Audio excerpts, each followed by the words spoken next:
আসসালামু আলাইকুম রহমতুল্লাহি ওয়া বারাকাতুহু। ওয়ালাইকুম আসসালাম রহমতুল্লাহ বরকাত। জি। শাইখ, আমি মালদা হরিশ্চন্দ্রপুর থেকে বলছি। মাশাআল্লাহ, বলেন। শাইখ, আমার প্রশ্নটা হলো যে আমি নামাজরত অবস্থায় আমার কিবলা জানছিলাম, কিন্তু ভুলে গেছিলাম, জায়গাটা অন্য ছিল যেহেতু।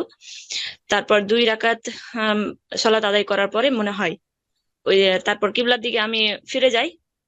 তারপর নামাজ 4 রাকাত আমার মনে হচ্ছে যে 4 রাকাতই আমি পড়েছি, এরকমটা মনে হচ্ছে। আর যেহেতু ওই কিবলার কথা মনে এসেছে, আর সে সময় আবার মানে পরীক্ষার বেল পড়ে গেছিল, তাই দুটো জিনিস একসাথে হওয়াতে আমি একটু হয়ে গেছিলাম। উম 4 রাকাত পড়েছি কিনা এটা দ্বিধাদ্বন্দ্বে পড়ে গেছিলাম। তারপরেও আমি কিন্তু আবার দিইনি, সহসাজদা করিনি। তবে এক্ষেত্রে আমার নামাজটা কি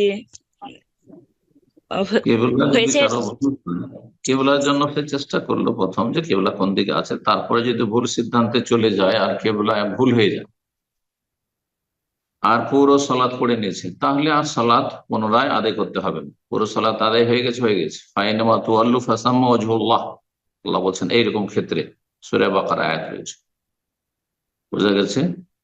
আর যদি সালাতের মধ্যে কেউ জানিয়ে দেয় অথবা মনে হয়ে যায় যে আরে আমি তো উল্টো দিকে দাঁড়িয়ে আছি, যেমনটা অবস্থা হয়েছে, তাহলে সাথে সাথে ফিরে যেতে হবে। আর তারপরে বাকি সালাত কিবলা, সঠিক কিবলার দিকে পড়তে হবে। ওখানে বিলম্ব করা যাবে, ওখানে বিলম্ব করলে নামাজ হবে না।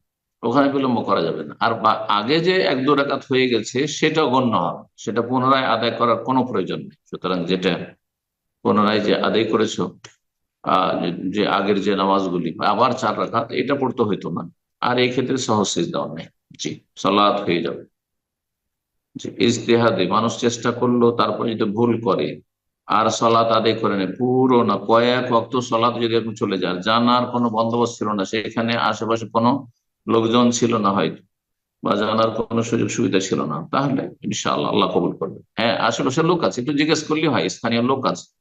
তারপরে কেউ যদি ওইভাবে পড়ে তখন হবে না, তখন যেহেতু তার দায়িত্বে গাফিলতি করেছে।